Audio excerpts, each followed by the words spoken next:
Sledeča oddaja je bila posneta s pomočjo prijateljev in sodelavcev misionarske skupine Joyce Meyer.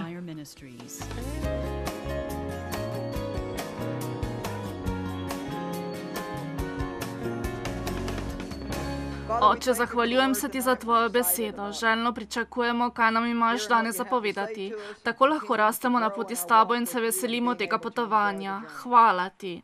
Pomagaj mi, da prav posredujem Božjo besedo in pridi na pomoč ljudem, da bodo slišali in ohranili to, kar slišijo. Amen. Serijo oddaj bi lahko poimenovali Sem čisto v redu in sem na poti. Nisem tam, kjer bi morala biti, nihče še ni prispel. Mi še nismo tam, kjer bi morali biti, in če tega ne vemo, verjemite mi, da nas bo hudič večkrat na dan na to spomnil. Nismo še dospeli tja, kjer bi morali biti, vendar hvala Bogu, da nismo tam, kjer smo včasih bili. Vsak izmed nas je na različnem koncu naše hoje z Bogom. Če rastemo in ljubimo Boga, potem, če smo čisto odkriti, nas On vidi čisto v redu. Če ste na poti, ste okej. Vsakdo naj reče, hodim po svoji poti in sem okej. Prav, danes bomo govorili o oslu v jarku. Lukov evangelij, 14. poglavje, 1. vrstica. Vi si mislite, le kaj nam bo danes povedala? Vidite? Lukov evangelij, 14. poglavje, 1. vrstica. Ko je v soboto prišel Jezus na obed v hišo nekega prvaka med farizeji, zanimivo je, s kom je Jezus šel na kosilo. Mislim, da se je včasih izbral takšne, da jih je lahko osupnil, šokiral. Ali se zavedate, da je namenoma napravil nekatere stvari, da so religiozni ljudje bili osupli in šokirani? Vi morate razumeti, da je bil čas, ko je Jezus živel, zelo drugačen od današnjega časa. Oni so še vedno živeli pod zakoni, pod postavo. 10 božjih zapovedi, ki jih je Mojzes sprejel na gori Sinaj. Vendar v času, ko je živel Jezus, so se spremenile v 2200 različnih pravil postave, ki so jih ljudje morali izpolnjevati. Vidite, to je narava zakonov, da kar naprej rastejo. Imate ta zakon, potem je nek drug zakon, temu dodan in temu dodan še en nov zakon. Če se naslanjamo na zakone, potem nam to krade svobodo. Jezus pa je prišel, da bi bili svobodni. To ne pomeni, da nimamo dobene usmeritve, dobenih smernic. Nerada uporabim besedo, da nimamo dobenih pravil. Vendar pravila, ki jim moramo slediti, so zapisana v naših srcih. Bog prihaja, da bi živel v nas in On nam daje novo srce. On pravi, dal vam bom novo srce in novega duha denem vašo notranjost. Naš cilj je torej, da nas Sveti Duh vodi. Ni potrebno, da nas usmerja beseda napisana na kamniti tabli. Zame je zelo zanimivo, da so bile Božje zapovedi zapisane na skalo in verjamem, da je bilo to zato, ker so bile težke. Bilo jim je težko slediti in vsakdo, ki je to poskušal, je to lahko storil le s težkim srcem. Bog je dal zapovedi, pa čeprav ni pričakoval, da bi se jih vseh držali. Ko smo se jih poskušali držati, smo ugotovili, da jih ne moremo izpolnjevati, ampak da potrebujemo odrešenika. To je bil ves namen zakonov, ki nam jih je dal, da spoznamo, da smo grešniki, kajti brez zakonov ne moremo niti spoznati svoje grešnosti. Tako nas zakon obsoja in pravi, grešnik si, ti ne moreš biti pri meni. Vse je za manj, pa naj si še tako prizadevamo. Lahko si tako prizadevamo, da celo izpolnjujemo 9 od 10 zapovedi, vendar je še vedno ena zapoved, ki je ne moremo izpolniti. Ko pride do 10 božjih zapovedi, potem je to 10. zapoved. Ne, da tega in tega ne bi smel, ampak tega sploh ne boš več hotel. Ne bodi pohlepen, ne imej požrešnega srca, takšnega, da vse hočeš. Tudi če mi uspemo nadzorovati svoje obnašanje, vendar pa nihče ne more spremeniti svojega srca, če ne dopusti Kristusu, da vstopi v njegovo notranjost. Recite, to je čudovito. Zdi se, da je ključ vsega, ker Bog noče, da bi mu služili iz obveze ali zaradi pravil. Zato nam je vsadil novo hotenje, dal nam je novega duha. In sedaj ne molimo zato, ker moramo, ampak molimo zato, ker je to privilegij. Kdo namreč ne bi hotel govoriti z Bogom, gospodarjem zemlje? Kdo ne bi hotel prenesti nanj svojih majhnih potreb in ga prositi, da jih razreši? Kdo ne bi hotel, da preda svoje skrbi in strahove njemu in ga prosijo, da ga osvobodi? Mi molimo, ker je to privilegij. Mi ne delamo Bogu usluge, ko beremo svetopismo. Vi ne boste dobili zvezdice na svojem koledarju v nebesih, ko preberete vsak dan 3 poglavja svetega pisma. Mi beremo sveto pismo, ker je to Božja beseda in je najmodrejša knjiga, ki je bila kadarkoli napisana. Če namreč vemo, kaj je v njej in to uporabimo v svojem življenju, potem bo naše življenje postalo čudovito in se neverjetno spremenilo. Ta knjiga vas bo obvarovala nesreče. Aleluja. Veste, navado imamo reči, moram iti v cerkev. Moram moliti, moram študirati, moram iti v trgovino. Ne, ni vam treba, če nočete jesti, pač ne pojdite. Moram počistiti hišo. Premišljujem vse tiste stavke, ki se začnejo z moram in mislim, da nam zares nalagajo veliko breme. Mislim, da bi morali začeti govoriti, to želim storiti. Željan sem tega, da jutri grem v cerkev, to si želim, komaj čakam, da se zjutraj zbudim in da lahko molim k Bogu in se z njim pogovarjam. Rada dajem, rada sem blagoslov za ljudi, ne pa moram plačati desetino, moram iti v cerkev, moram brati, moram moliti. Nič vam ni potrebno delati. Bog ne zahteva, da nekaj delamo, ampak nam daje srce, da bi si to želeli. Edina izjema je postava. Pavel pravi, umreti moramo postavi, da lahko živimo za Kristusa. Ne morete imeti obeh poti. Ali boste poskušali slediti postavi, ali boste poskušali postati pravični s tem, da boste sledili postavi, ali pa se boste otresli in rekli, Bog, ne morem izpolnjevati postave, potrebujem tebe za svojega odrešenika. Potrebujem te. Pridi in zaživi v moji notranjosti in stori to, kar zmoreš edino ti. Kar nenadoma boste lahko šli in hvalili Boga. Jezus je imel rad, da je vznemirjal religiozne ljudi, ko je prelamljal njihove zakone in pravila. Kajti vse svoje življenje so se naslanjali na njih in on jih hotel prinesti popolnoma nov sistem. On je poskušal prinesti novo zavezo. Tako se je zgodilo, da je na soboto. Vi pa veste, da je v originalnih 10 božjih zapovedih rečeno, spoštuj soboto in ne opravljaj nobenega dela na ta dan, ne kupuj in ne prodajaj, to je posvečen dan za Gospoda. Ljudje so si na ta dan odpočili od vsega dela.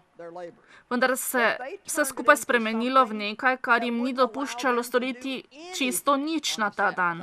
Postalo je tako smešno, da niso smeli početi prav nič.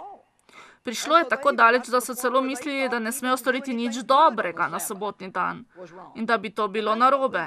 Kaj vse napravi okestenelo prijemanje zakonov? Pripeljete do točke, ko sploh ne morete nič uživati.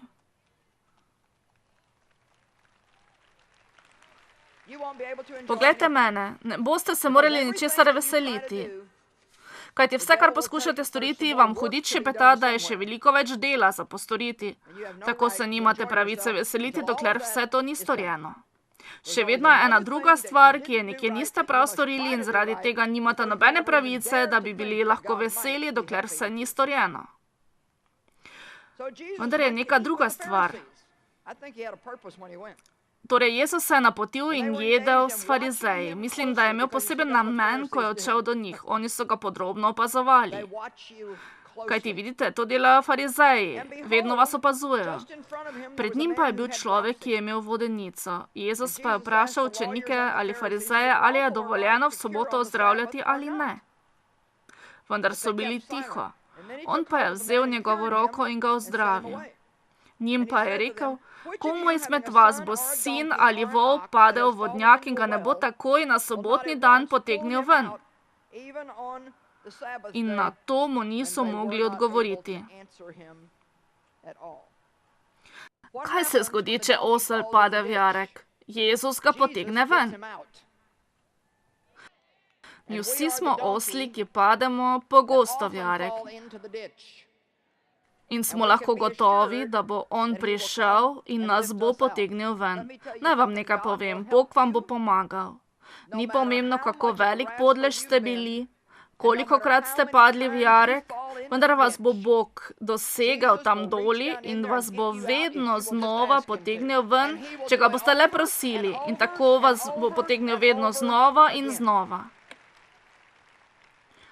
Doma imam majhno psičko, majhno belo maltežanko, težka okrog 3 kg in imamo jo že okrog 12 let. Mislim, da nekaj takega, 12,5 let. Je zelo prikupna in vsi jo imamo zelo radi. Veste, ko nimate več otrok doma, potem si umisliš psa in potem jo kličem, pridi k mami, pridi k mami. To je ena najbolj neumnih stvari, vendar tako se svet vrti. No, zadnje leto in pol je začela kakati vsake toliko časa nekje po tleh. Šla je po hiši in je kakala kje na skrivnem hiši. Vedela je, da dela narobe, ker se je vedno skrila. Razen pred kratkim. Odšla sem za daljši čas, kot sem mislila, da si je ona predstavljala. Odšla sem za nekaj dni od doma in kjer je stal moj stol v jedilnici, je ona naredila svoj kupček pred stolom in še enega malega za stolom. Mislim, da je to bilo namerno, kot da bi hotela reči, da je to za kazen, ker sem jo pustila tako dolgo samo.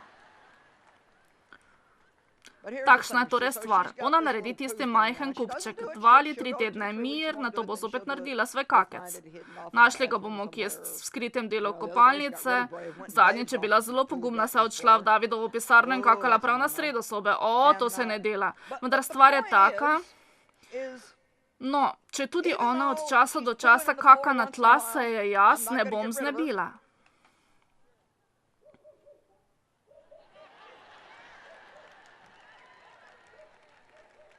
Veste zakaj?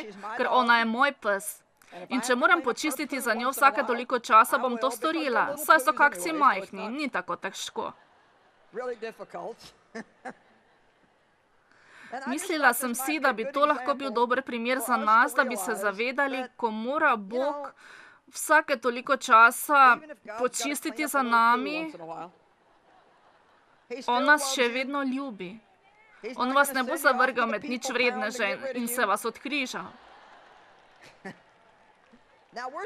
Sedaj poskušamo naučiti, da se ne bi podelala v hiši. Pravimo ji, ne, nobenega kakca v hiši. Vendar sem se že odločila v svojem srcu in vem, da če tudi bo še naprej kakala po hiši, bom jo kljub temu obdržala in se ne bom znebila. Če smo mi lahko tako zvesti psu, kako je šele Bog zvest do nas? Dajte no, dajmo Bogu več hvale.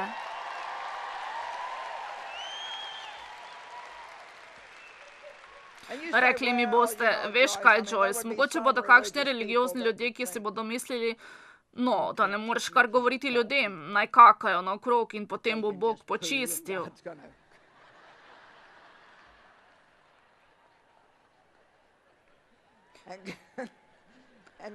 Da bo Bog kar vse uredil.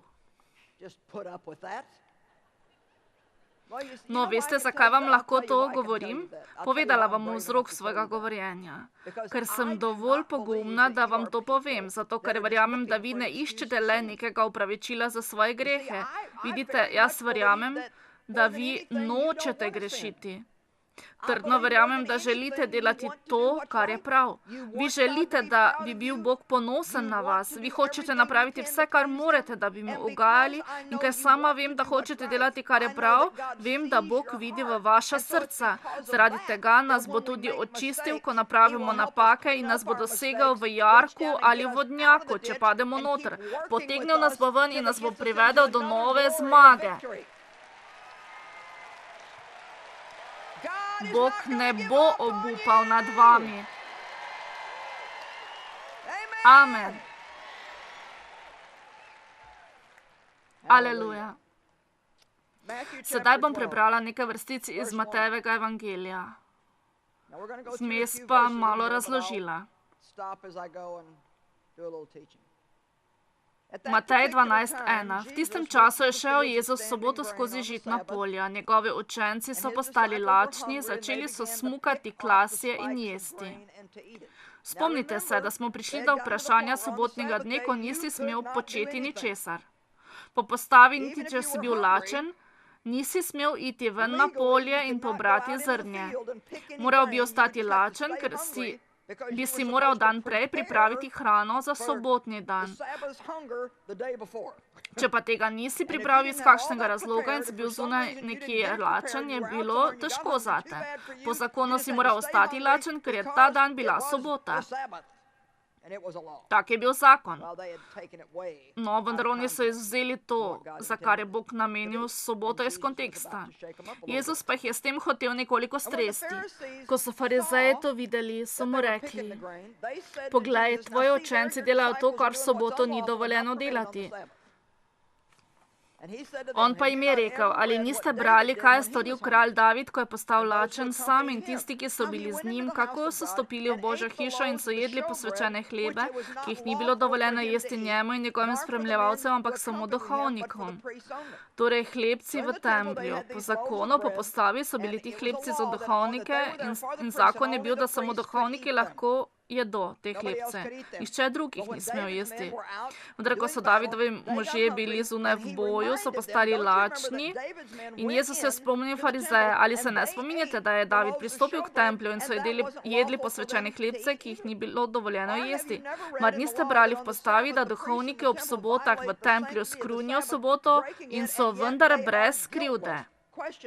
Vprašaj. Sedaj se spominjam, kdaj me je Bog poskušal učiti to, kar vas jaz danes učim, ker sem sama bila tako zelo legalistična, tako zelo sem se držala pravil. Pripadala sem cerkveni skupnosti, ki je imela svoja pravila in predpise, vendar pa nisem bila vzgojena v posebno strogem verskem okolju. Da, bila sem vzgojena v zelo strogem okolju, vendar je bil za to kriv moj oče, ki je bil zelo strog. Vendar ni prišlo to od verske vzgoje. Nekateri izmed vas ste mogoče bili vzgojeni v zelo strogem verskem okolju in je potem zelo težko priti do točke, da se ustavite in začnete uživati v sproščenem odnosu z Bogom. Vendar z Božjo besedo lahko to storite. Koliko izmed vas ve, o čem govorim? Če ste bili vzgojeni v podobnem okolju, je težko pomisliti, da vas bo Bog še naprej imel rad, tudi ko boste napravili napako. Da vam bo včasih pomagal tudi tedaj in posebej takrat, kadar se tega ne boste zaslužili. Tako sem se jaz oprijemala zakonov. Moj oče je bil strog z mano in jaz sem bila zelo stroga do sebe. Zelo sem si prizadevala napraviti vse prav. Tako se je toliko stvari spremenilo v pravila in predpise, tudi stvari, ki niso imele nič opraviti s Svetim pismom. Tudi, da sem držala hiša v redu, je zame postalo neko pravilo. Če nisem uspela opraviti vseh domačih opravil, ni bilo govora, da bi šla ven in se zabavala. Če nisem uspela opraviti vseh domačih opravil, se nisem mogla slegniti na kavč, gledati filme in se veseliti. Čutila sem se krivo, če nisem vsega naredila. Koliko izmed vas se čuti krivo, ko se zabavate? Dajte no, da vidimo roke. Če ste vi bili tam, kjer sem bila jaz, potem lahko vidite, lahko razumete, zakaj je današnje sporočilo za vas življenjskega pomena. Jezus nam ne bi naklonil smeha, če ne bi želel, da ga uporabljamo. On ne bi v nas vsadil želje po veselju, če ne bi želel, da se veselimo. Naj vam nekaj povem. Jezusu je všeč veselje. Mislim celo, da so stvari, ki jih je napravil farizejem, bile zanj v zabavo. Amen. Jezus je rekel: Prišel sem, da bi imeli življenje in ga imeli v izobilju. Tako da teče preko, da mi vsi bi morali opraviti svoje delo, vendar delo ni nikoli končano. Veste, če boste samo čakali, da bo vse urejeno, potem ne boste nikoli veselili. Nikoli, nikoli.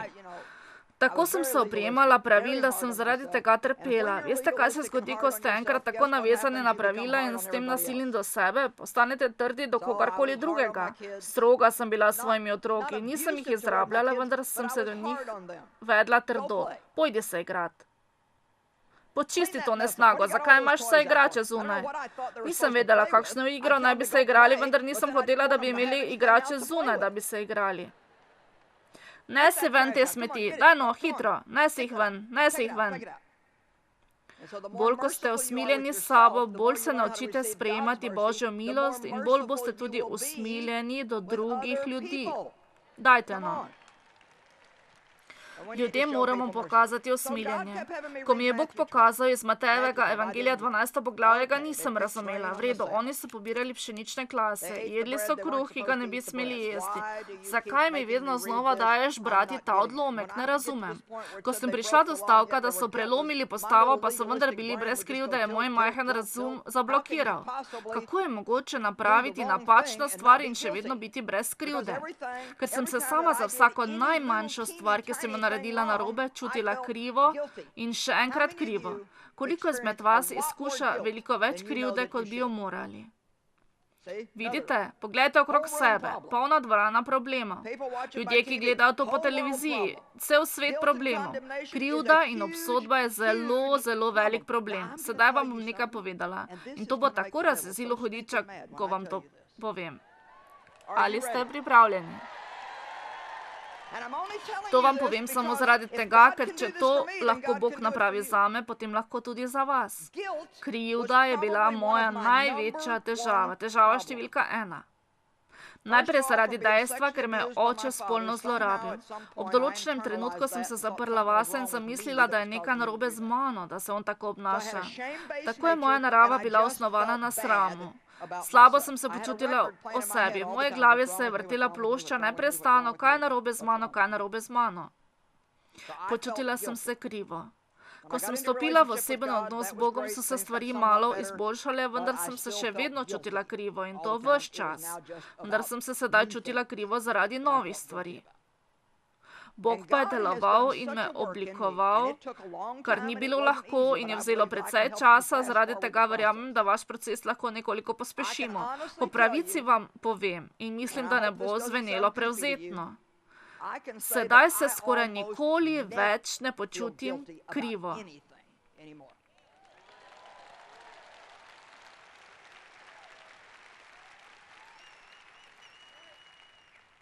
Vesela sem, da ste lahko zame veseli.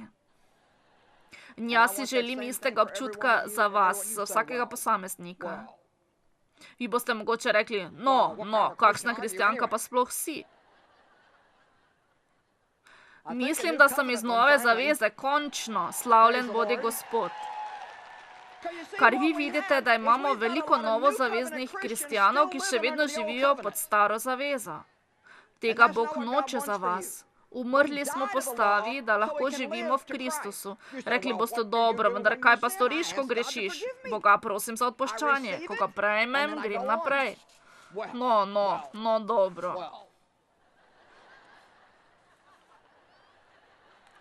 To je boj religioznega uma. Če vas to vznemirja, potem je v vas še vedno živ farizej, kateremu bi morali umreti. Kajti Sveto pismo pravi, da nam Bog odpusti naše grehe, da jih pozabi in odstrani tako daleč, kakor je vzhod oddaljen od zahoda in se jih nič več ne spominja. Torej, če je odpuščanje tako popolno.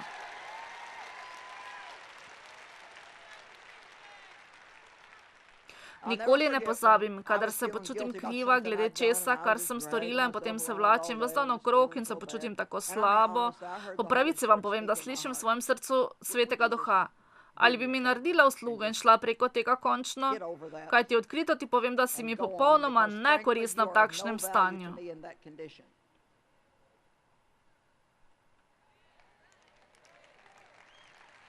Bog vas potrebuje. Da se zavedate, kdo ste v Kristusu. Da veste, da ste samo osel, ki od časa do časa pade v jarek. Vendar dobra novica je, da ste Božji osel. Amen.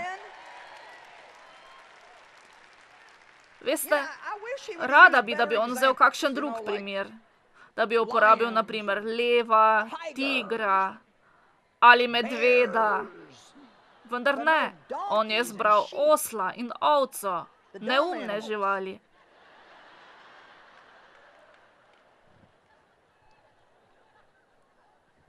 Vendar tudi tako. Ste vi še vedno njegov osel. Vi ste še vedno njegova ovca. Gospod je moj pastir in jaz sem njegova ovca. Torej hudiča se to sploh ne tiče. Poslušajte, če moj pes kaka po mojih tleh in sem pripravljena počistiti za njim, potem to nikogar nič ne briga razen mene.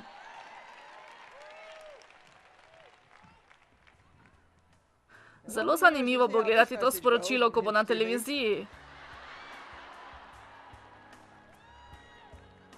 Osli v jarku in pokakani kužki.